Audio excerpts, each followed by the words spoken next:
Music director Devi Sri Prasad నిన్న రాత్రి చేసినటువంటి రచ్చకి అల్లు అర్జున్ ఫ్యాన్సే కాదు, సినిమాని అభిమానించి తెలుగు సినిమాని అభిమానించే వాళ్ళందరికీ కూడా కోపం వచ్చింది. ఆ సినిమాలో మ్యూజిక్ అనేది టైంకి సరిపోకపోతే వేరే మ్యూజిక్ డైరెక్టర్ని తీసుకునేటువంటి చాయిస్ డైరెక్టర్కి కానీ ప్రొడ్యూసర్కి కానీ ఉంటుంది, ఖచ్చితంగా ఉంటుంది. దాన్ని ఈయన అంత ఇన్సల్ట్లా తీసుకోవాల్సినటువంటి అవసరం లేదు. ఒకవేళ తీసుకున్నా, ఈయనకి చెప్పకుండా అది చేశారు అనుకున్నా, అది వాళ్ళ తప్పు అవుతుంది. ఒకవేళ అట్లా జరిగి ఉంటే దాన్ని నాలుగు గోళ్ల మధ్య ఇష్యూ చేసుకోవచ్చు, లేదా లీగల్గా కూడా ముందుకెళ్ళొచ్చు. అంతేగాని స్టేజ్ మీదకి వచ్చి, అది కూడా వేరే రాష్ట్రంలో ఈ సినిమా సంబంధించిన ప్రమోషన్ జరుగుతున్నప్పుడు స్టేజ్ మీదకి వచ్చి ఇండైరెక్ట్ గా అసలు అర్థం పర్థం లేకుండా, పోనీ ఇట్లా చేశారు అంటే చేయకుండా ఉండాల్సింది మీరు. నాకు చాలా ఇష్టమైనటువంటి సినిమా ఇది, అది ఇది అని చెప్తే అదో రకం. అదేమీ చెప్పకుండా రవి సార్ మీరు ఇట్లా అది ఇది అసలు సంబంధం లేనటువంటి మాటలు, ఏదో తాగేసి వచ్చి మాట్లాడా అని కొంతమంది ఎద్దేవా కూడా చేస్తున్నారు, కొంతమంది ట్రోల్ చేస్తున్నారు ఆయన్ని. చాలా స్ట్రాంగ్ గా కాన్ఫిడెంట్ గా తన పాయింట్ ఏంటి, ఏం జరిగింది, ఇట్లా జరిగినందుకు నా వల్ల లేట్ అయితే క్షమించండి, లేదు మీ వల్లే తప్పు జరిగింది, మీరే కాస్త అర్థం చేసుకోండి, ఇట్లా మాట్లాడడం అనేది ఒక పద్ధతి. ఆయనకు ఉన్నటువంటి పాయింట్ ని చెప్పకూడదు, ఆయనదే తప్పు అని కాదు, ప్రొడ్యూసర్లదే 100% తప్పు ఉందని అనుకుందాం కాసేపు.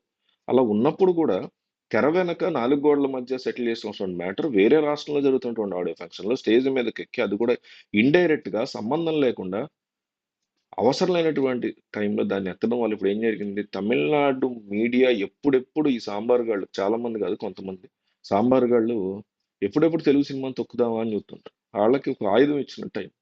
తెలుగు మ్యూజిక్ డైరెక్టర్లు ఎవరు సంతోషంగా లేరు తెలుగు సినిమా నిర్మాతలతో. ఈ నేరంగా వాళ్ళు దాని మీద కథలు అల్లేసి మ్యూజిక్ అల్లేసి ఆల్రెడీ దేశ ప్రసాద్ కంగు వర్క్ చేశాడు కదా. సో వాళ్ళకంటే మనమే బాగా ట్రీట్ చేస్తున్నాము అక్కడ మ్యూజిక్ డైరెక్టర్ని. తమ్మన్ కూడా ఇచ్చాడు ఆ మధ్య, దేనికో ఆ, సినిమా పేరు వారసుడు అనే సినిమాకి, తమిళ సినిమాకి ఇచ్చాడు తమన్ అక్కడ మ్యూజిక్. ఇప్పుడు దిల్ రాజు ప్రొడ్యూస్ చేశాడు కదా ఆ సినిమాకి, విజయ్ సినిమా. అట్లాగే మ్యూజిక్ డైరెక్టర్ గా దేశ్ ప్రసాద్ కూడా చాలా సినిమాలు చేశాడు అక్కడ. సో వాళ్ళకంటే మనమే ఎక్కువ మర్యాద ఇస్తున్నాం, మన మీద ఇట్లాంటి కంప్లైంట్ రాలేదు, తెలుగు సినిమా ప్రొడ్యూసర్లు సరిగ్గా ట్రీట్ చేయట్లేదు, ఈ రకంగా వెళ్ళిపోయింది మ్యాటర్. పుష్ప 2 సినిమా కంటే కూడా ఈ పనికి మాలిన డిస్కషన్స్ అవి స్టేజ్ మీద మాట్లాడుకుంటారు ఎవరన్నా బుర్రనుడు ఎవడన్నా. అది ప్రొడ్యూసర్లు మాట్లాడినా తప్పే, హీరో మాట్లాడినా తప్పే. ఇప్పుడు ఏ సినిమా అయినా ఫస్ట్ మనం కన్సిడర్ చేసుకోవాల్సింది ఒకళ్ళని మనం అర్థం చేసుకోవాలి. ఒకళ్ళ కోసం అంటే అది ప్రొడ్యూసరే. హీరోలు ఎంత పెద్ద స్టార్ హీరోలైనా, డైరెక్టర్లైనా, మ్యూజిక్ డైరెక్టర్ అయినా అందరూ కాదు, ఫస్ట్ ప్రొడ్యూసర్. అది అదే ప్రొడ్యూసర్ దేవిశ్రీ ప్రసాద్ అయినా సరే ఇదే మాట వర్తిస్తుంది. సో దేవిశ్రీ ప్రసాద్ ఉన్న ప్రొడ్యూసర్ గా మీరున్నా, నేనున్నా, మైత్రి వాళ్ళు ఉన్నా, ఎవరున్నా వాళ్ళే మన ఫస్ట్ ప్రిఫరెన్స్. వాళ్ళు సినిమాని కంప్లీట్ చేసి అన్నంత కోటాను కోట్లు ఖర్చు పెట్టినప్పుడు చిన్న చిన్న నిర్ణయాలు తీసుకోవాల్సి వస్తాయి, మరి ఏం చేస్తాం. టైం కుదరకపోయి ఉండొచ్చు, కంగువా విషయంలో దేశీ ప్రసాద్ బిజీ ఉండొచ్చు, ఏవేవో రీజన్స్ ఉంటాయి. అబ్బా ఒక సినిమా కంప్లీట్ చేసి రిలీజ్ చేసుకుంటే వాళ్ళు పెట్టిన డబ్బులు వెనక్కి వస్తాయి. కోటాను కోట్ల ఫినాన్షియల్స్ దగ్గర తీసుకున్న వాళ్ళకి వడ్డీలు కట్టుకుంటూ ఉంటారు వీళ్ళు, మరి వాళ్ళకి ఎంత ఇబ్బంది ఉంటుంది. ఇవన్నీ అర్థం చేసుకుని ఇట్లా మాట్లాడే దేశీ ప్రసాద్ తప్పు. దేశీ ప్రసాద్ సారీ చెప్పాలని చాలా మంది డిమాండ్ చేస్తున్నారు. మీరు కూడా డిమాండ్ చేస్తే సే సారీ డిఎస్పీ అని కామెంట్ చేయండి.